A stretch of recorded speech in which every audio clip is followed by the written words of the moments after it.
Dave Ramsey has helped millions of people escape debt. However, could rigidly following his advice actually cost you thousands of dollars? His approach to money management is strict, but it may not always be the best path to generating wealth. Wealth building isn't just about avoiding financial pitfalls. It's about making smart, strategic moves. If you want to grow your money faster and more efficiently, you need to rethink some of his most popular advice. Today, we'll explore 5 key ways his methods could be holding you back financially. Reason 1. Avoiding all debt can slow your wealth building. Dave preaches a debt-free life. However, not all debt is bad. According to him, debt is slavery and should be eliminated at all costs. He encourages people to save and pay for everything in cash, including homes, cars, and even business investments. The problem? The market doesn't wait for you, and the cost of waiting to save can be massive. Meet Sam. Sam is an ardent student of Dave's teachings. He wanted to further his education to boost his earning potential, but he was determined to follow Dave's advice and avoid student loans at all costs. Instead, he worked minimum wage jobs and saved for years to pay tuition in cash. Meanwhile, his friend Mike took out a low-interest student loan, completed his degree in 4 years, and landed a high-paying job. While Sam was still saving, Mike was already earning double the income and investing for retirement. Let's break this down with numbers. Suppose Sam takes 8 years to save $40,000 for tuition, while Mike takes out a student loan and finishes in 4 years.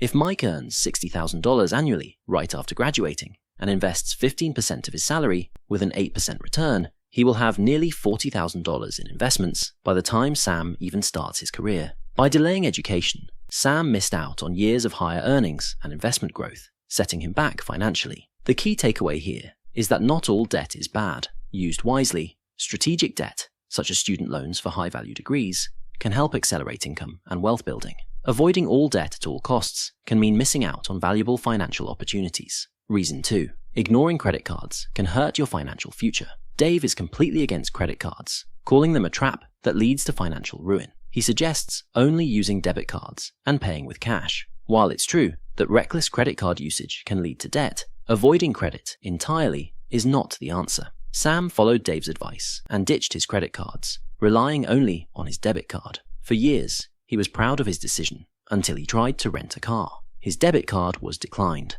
Then he applied for a mortgage and was shocked. His credit score was too low for the best interest rates. He had saved for years, only to pay thousands more in interest, simply because he had no credit history. Let's say 2 people, Sam and Lisa, apply for a mortgage. As we know, Sam has no credit history, while Lisa has responsibly used credit cards for years, paying them off on time, monthly, and in full. Because of his lack of credit, Sam is offered a mortgage rate of 6%, while Lisa gets 4%. On a $300,000 home, that's a difference of $350 per month, or $126,000 over a 30-year loan. What we can learn from this is that credit cards, when used responsibly, can build credit, offer rewards, like air miles and cashback, and even protect your purchases. The key isn't avoiding credit, it's using it wisely. Reason 3. Strict home buying guidelines may delay home ownership. But before we get into that, it's pop quiz time. What is the best way to use a credit card responsibly? A. Max it out and only make minimum payments. B. Never use it at all. C. Use it for small purchases and pay it off in full each month.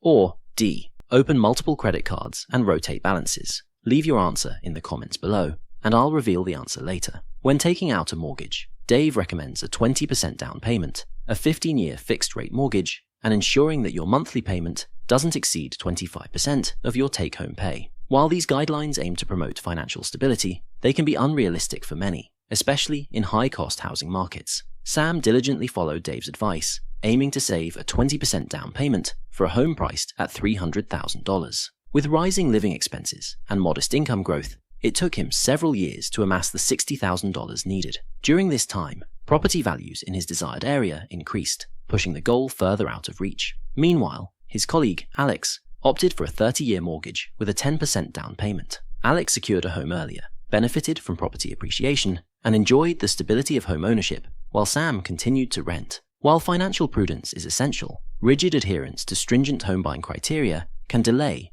or even prevent home ownership. Flexibility in mortgage terms and down payments, combined with responsible budgeting, can provide a more accessible path to owning a home and building wealth through real estate. Reason 4. Discouraging entrepreneurship can limit wealth potential. Dave often downplays entrepreneurship in favor of stable, predictable employment. He encourages people to work traditional jobs, get out of debt, and save, rather than taking calculated risks to start businesses or build side income streams. But wealth building isn't just about cutting costs, it's also about increasing income. Sam followed Dave's advice and focused solely on paying off debt and sticking to a budget. Meanwhile, his colleague Lisa started a side business selling digital products. Over time, her side hustle grew into a full-time business, providing financial security and passive income. While Sam's salary remained the same, Lisa's earnings grew exponentially, allowing her to invest more and build true financial freedom. Let's look at the financial comparison.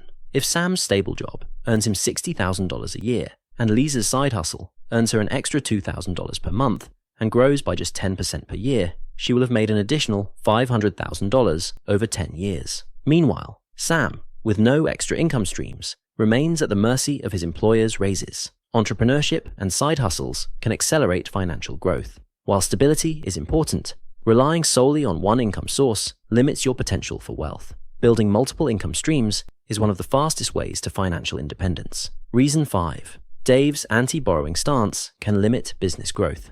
As we discussed earlier, Dave strongly discourages borrowing money in personal circumstances. The same is true for Dave with starting or expanding a business. This reluctance to borrow can prevent promising businesses from ever getting off the ground. Many successful companies, from small startups to global brands, have used responsible borrowing as a tool for growth. Refusing to take on any debt can mean missing out on crucial opportunities, giving competitors an edge, and slowing down wealth creation. Sam had a dream of launching his own business. Determined to follow a debt-free approach, he spent years meticulously saving every penny. By the time he finally had enough money to start, his friend Jake had already entered the market, capturing a significant portion of his target audience. Sam's business idea was no longer as viable as it once was. Meanwhile, Jake had taken a different approach. He recognized the potential in the market and took out a modest business loan to launch immediately. With careful planning and disciplined execution, his business started generating profits quickly. Within 2 years, he had fully repaid the loan and was already expanding his operations. Sam, on the other hand, was still trying to reach his savings goal, missing out on valuable time and opportunities that Jake had seized. Let's say you want to start a business that requires $50,000 in startup costs. You have 2 choices: save for 5 years to accumulate the full amount and start debt-free, or take out a business loan at 5% interest and launch immediately. If the business generates an average of $20,000 in profits per year, you could make $100,000 over 5 years. However, waiting to save means delaying those profits. Even after factoring in interest costs, taking the loan would still leave you significantly ahead. The decision to avoid debt, in this case, would have cost Sam $50,000 in lost income, not to mention the lost momentum and potential market share to Jake. Smart borrowing, when done strategically, can be a powerful tool for business growth. While reckless debt can be dangerous, refusing to leverage financing altogether can hold entrepreneurs back. Delaying a great idea just to avoid borrowing can mean missing out on opportunities, allowing competitors to take the lead, and ultimately earning less in the long run. Instead of fearing debt, entrepreneurs should focus on understanding it, managing it wisely, and using it as a stepping stone toward financial success. Getting back to the pop quiz, if you answered C, use it for small purchases and pay it off in full each month, then you would be right. Congratulations, and enjoy those air miles on your responsibly used credit card. Dave Ramsey's advice is strict and financially austere, intended to help followers escape debt. However, blindly following it by avoiding all debt, ignoring credit, following strict mortgage guidelines, and never borrowing for your business can cost you when it comes to building wealth. Want to learn more ways to generate an additional income by starting your own side hustle? Click here to watch this video next.